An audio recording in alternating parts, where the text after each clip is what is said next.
Dear students, आज हम the interpreter of melodies Jhumpa Lahiri की एक शॉर्ट स्टोरी पढ़ने जा रहे हैं। तो सबसे पहले हम इसके की फैक्ट्स देखेंगे, उसके बाद थीम्स, कैरेक्टर्स और फिर समरी डिस्कस करेंगे।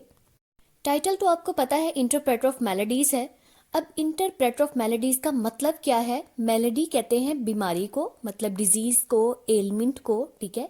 तो हमारा इसमें एक कैरेक्टर है जिसका प्रोफेशन है इंटरप्रेटर ऑफ मेलोडीज, ठीक है। मतलब ये है कि डॉक्टर के पास जितने भी पेशेंट्स आते हैं वो इन पेशेंट्स की हिस्ट्री लेकर, उनकी डिटेल पूछकर वो डॉक्टर को इंटरप्रेट करके बताता है, ठीक है। एक लैंग्वेज से दूसरी लैंग्वेज में वो पेशेंट्स की हिस्ट्री बताता है, तो इस वजह से उसको इंटरप्रेटर ऑफ मेलोडीज कहा जाता है। It is a collection of 9 short stories. Jhumpa Lahiri का शॉर्ट स्टोरीज का एक कलेक्शन पब्लिश हुआ था जिसका टाइटल था इंटरप्रेटर ऑफ मेलोडीज, और इस कलेक्शन में 9 शॉर्ट स्टोरीज थी और इनमें एक शॉर्ट स्टोरी का टाइटल बिल्कुल कलेक्शन के नाम पर था, यानी इंटरप्रेटर ऑफ मेलोडीज। राइटर है झुम्पा लाहिरी। अब ये इनका निकनेम था, इनका असल नेम नीलांजना सुदेशना लाहिरी था। अब ये नाम काफी मुश्किल सा था और ये अमेरिका में रहती थी, तो इस वजह से इनको निकनेम दिया गया Jhumpa. Written in 1999 United States. Jhumpa Lahiri London में पैदा हुई थी और उसके बाद ये अपने फैमिली के साथ अमेरिका शिफ्ट हो गई थी। वहीं पे इन्होंने ये शॉर्ट स्टोरीज लिखी 1999 में और पब्लिश भी 1999 में हुई। लिटरेरी पीरियड बनता है कॉन्टेम्परेरी, मतलब करंट, ये जो चल रहा है। जॉनरा है लिटरेरी फिक्शन, शॉर्ट स्टोरी, और इस शॉर्ट स्टोरी की सेटिंग है India. Prize, it won Pulitzer prize for fiction. Jhumpa का ये शॉर्ट स्टोरीज का कलेक्शन बहुत ही फेमस हुआ, इसकी सेल बहुत ज्यादा हुई, इस पर इन्हें काफी ज्यादा अवार्ड्स मिले और जिनमें से एक पुलित्जर प्राइज था। इसका पॉइंट ऑफ व्यू है थर्ड पर्सन लिमिटेड। आपने थर्ड पर्सन ओमनिशेंट तो बहुत जगह पे पढ़ा होगा, अब थर्ड पर्सन लिमिटेड जो है ये फर्स्ट टाइम आपने सुना होगा। तो थर्ड पर्सन लिमिटेड का मतलब ये है कि इसमें जो नरेटर होता है वो हमें सारे कैरेक्टर्स की थॉट्स और उनकी फीलिंग्स, उनके इमोशंस नहीं बता रहा होता, बल्कि ये लिमिटेड होता है, ये हमें सिर्फ एक कैरेक्टर की थॉट्स, उसकी फीलिंग्स और उसके बारे में सारी डिटेल बता रहा होता है। तो इस शॉर्ट स्टोरी में भी थर्ड पर्सन लिमिटेड यूज हुआ है और ये मिस्टर कपासी जो है स्पेशली उसके लिए यूज हुआ है, उसकी फीलिंग्स और उसकी थॉट्स हमें दिखाई जा रही हैं। अब हम बात करते हैं इसकी थीम्स की। एक्चुअली में ये स्टोरी एक फैमिली की है जो कि अमेरिका से आई हुई है। अमेरिका में ही पैदा हुए, वहीं पे ही बड़े हुए, लेकिन इनके रिलेटिव्स इंडिया में रहते हैं, तो इसलिए ये कुछ सालों के बाद इंडिया का चक्कर जरूर लगाते हैं। इस शॉर्ट स्टोरी के थ्रू और इस फैमिली के थ्रू हमें दोनों कल्चर्स का कॉन्फ्लिक्ट दिखाया गया है, ठीक है। तो conflict between American and Indian cultures, ये इसकी फर्स्ट थीम है। Knowledge versus fantasy, language and communication, और लास्ट थीम है गिल्ट। अब हम इस शॉर्ट स्टोरी के इंपॉर्टेंट कैरेक्टर्स डिस्कस करते हैं। फर्स्ट कैरेक्टर है मिस्टर कपासी। इनके बारे में मैंने आपको बताया था कि ये इंटरप्रेटर ऑफ मेलोडीज है। ये 2 जॉब्स करते हैं, एक जॉब है इंटरप्रेटर ऑफ मेलोडीज की और सेकंड जॉब है टूर गाइड की। मिस्टर कपासी की एज 46 ईयर्स है, टूर गाइड है, इंडिया में काम करते हैं, इंडिया में रहते हैं। वे दास फैमिली को लेकर सन टेम्पल की तरफ जा रहे हैं क्योंकि ये फैमिली सन टेम्पल जाना चाहती है, तो इन्होंने इसको टूर गाइड के तौर पर हायर किया है। ये मैरिड हैं, लेकिन इनकी मैरिड लाइफ कोई अच्छी नहीं जा रही क्योंकि इनकी वाइफ जो है वो इनके प्रोफेशन के बहुत ज्यादा अगेंस्ट है, और इसकी वजह ये है कि मिस्टर कपासी का बेटा बहुत छोटा सा था और वो बीमार हुआ और फिर उसकी डेथ हो गई। इस वजह से इनकी जो वाइफ है वो ट्रॉमा में है और वो मिस्टर कपासी को ब्लेम करती है कि उनकी इंटरप्रेटर की जॉब भी उनके किसी काम ना आई और उनके बेटे की डेथ हो गई। तो इस तरीके से इनकी ये जो मैरिज है ये अरेंज मैरिज थी और ये मैरिज एक फेलियर है।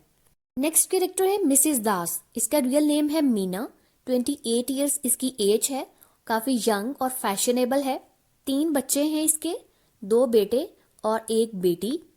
ये अमेरिका में पैदा हुई, वहीं पे ही पली बड़ी, लेकिन इसकी फैमिली इंडिया से बिलोंग करती है। और उसके अलावा इसकी नेचर बहुत अजीब है, ये अपने फैमिली के साथ, अपने बच्चों के साथ बहुत अजीब बिहेव करती है, ये बहुत रूडली बिहेव करती है। और इसके अलावा इसकी कोई अपने फैमिली के साथ इमोशनल अटैचमेंट भी हमें नजर नहीं आती। मिस्टर कपासी मिसेस दास के लिए रोमांटिक फीलिंग्स रखता है, लेकिन स्टोरी के एंड तक उसकी ये फीलिंग्स खत्म हो जाती हैं। नेक्स्ट कैरेक्टर है मिस्टर दास। हमें मिस्टर दास का नाम नहीं पता। मिस्टर दास अमेरिका में पैदा हुआ, वहीं पे बड़ा हुआ, लेकिन इसके पेरेंट्स अब इंडिया में रहते हैं, तो इस वजह से ये कुछ टाइम के बाद इंडिया जरूर विजिट करता है। ये न्यू जर्सी में मिडिल स्कूल साइंस टीचर है और अब अपने पेरेंट्स को मिलने के लिए इंडिया आया हुआ है। इसके 3 बच्चे हैं, बॉबी, रोनी और टीना। 2 बेटे और 1 बेटी है। बॉबी इसका बायोलॉजिकल बेटा नहीं है और ये किस तरह नहीं है, ये स्टोरी में आपको आगे पता चलेगा।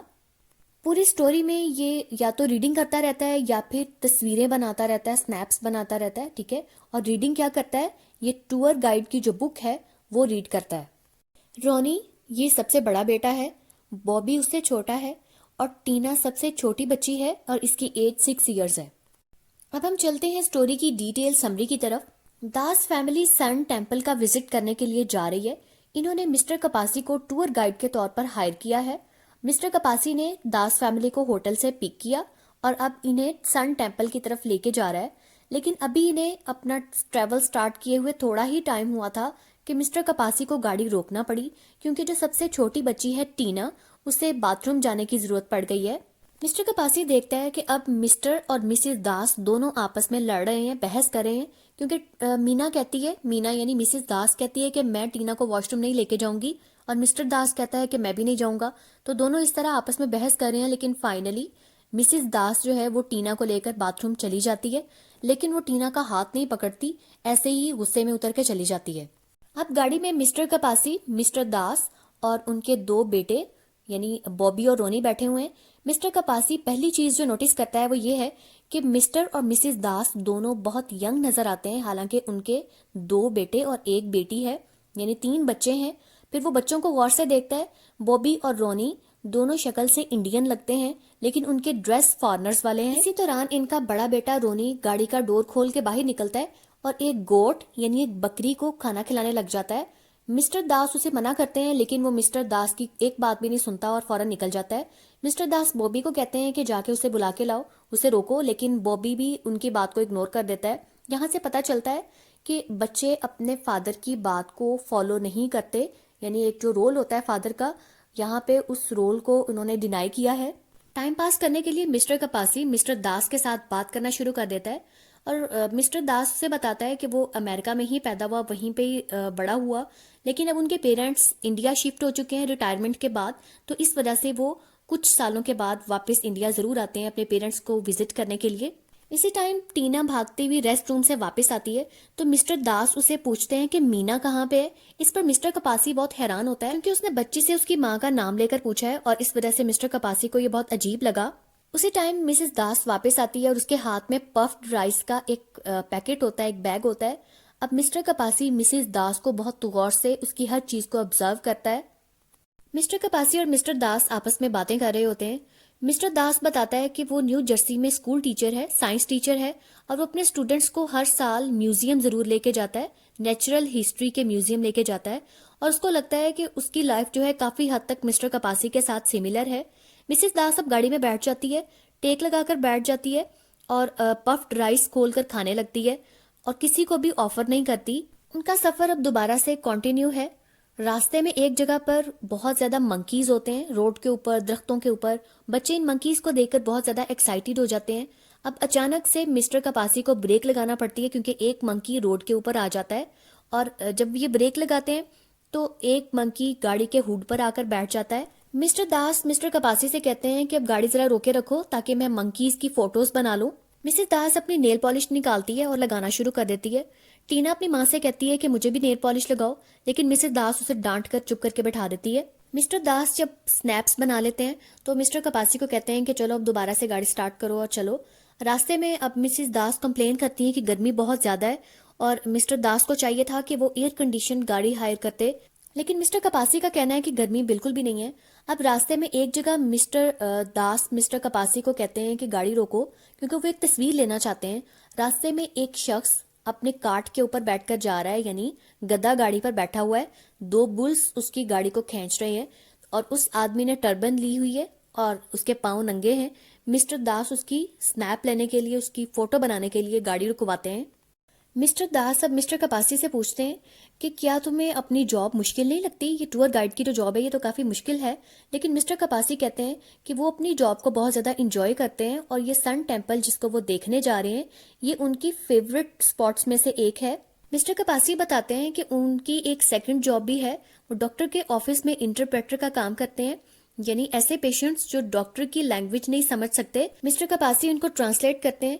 इस पर मिसेस दास कहती हैं कि उसकी जॉब तो बड़ी रोमांटिक सी है। कपासी मिसेस दास के मुंह से अपनी जॉब के बारे में इतना अच्छा कमेंट सुनकर बड़ा खुश होते हैं और इवन थोड़ा सा फ्लैटर्ड भी हो जाते हैं। मिस्टर कपासी को अब अपनी जॉब अच्छी लगने लगती है।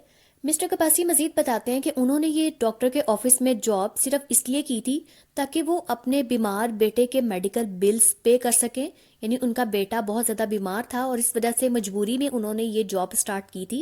लेकिन उनके बेटे की डेथ हो गई, उसके बाद भी उन्होंने ये जॉब कंटिन्यू रखी। अब ये फैमिली एक होटल में रुकती है ताकि लंच कर सके।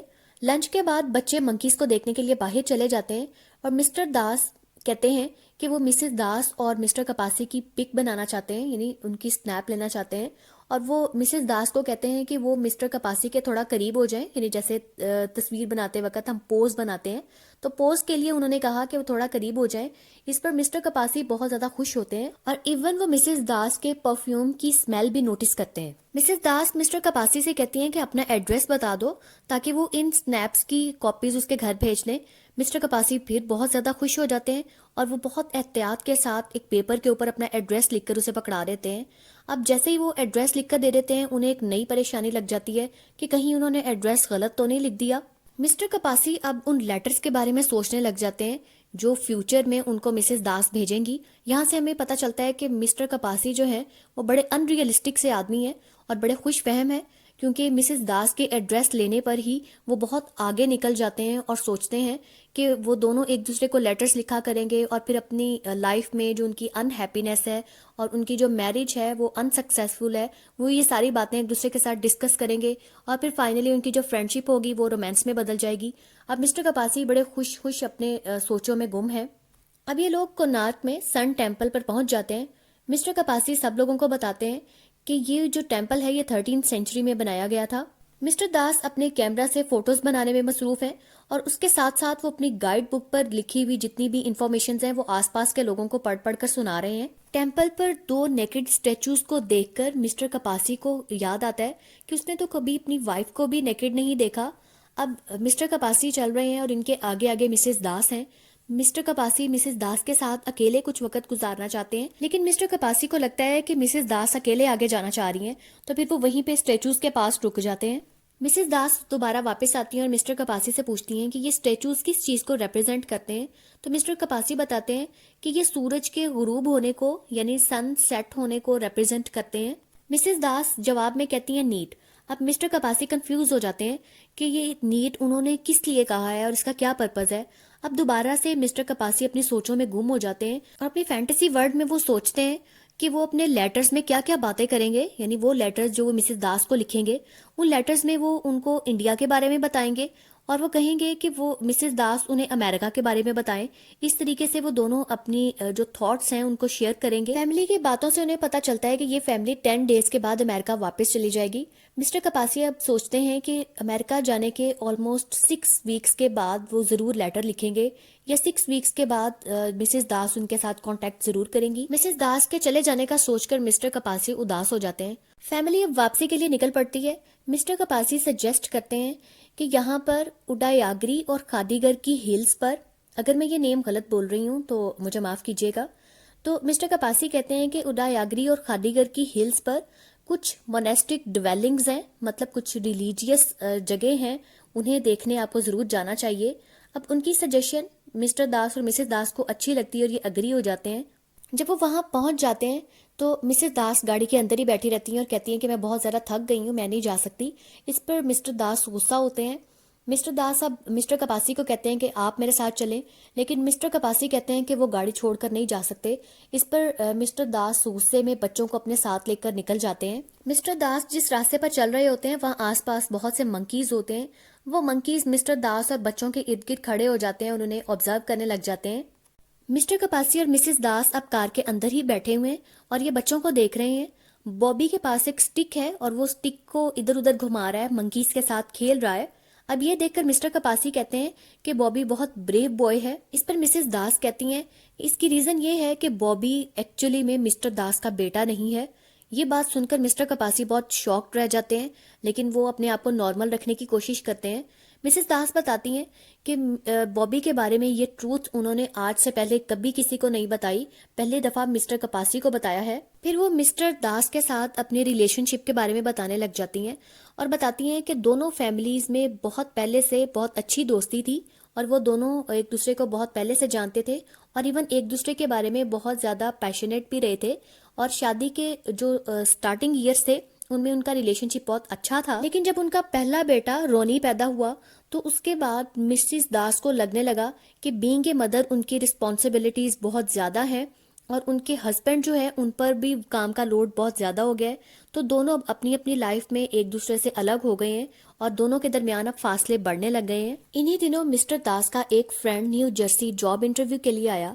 अब एक दिन मिस्टर दास अपनी जॉब पर थे और उनके दोस्त को जब ये खबर मिली कि उसकी सिलेक्शन हो गई है, उसे जॉब मिल गई है, तो वो बहुत ज्यादा एक्साइटेड हुआ, बहुत ज्यादा खुश हुआ।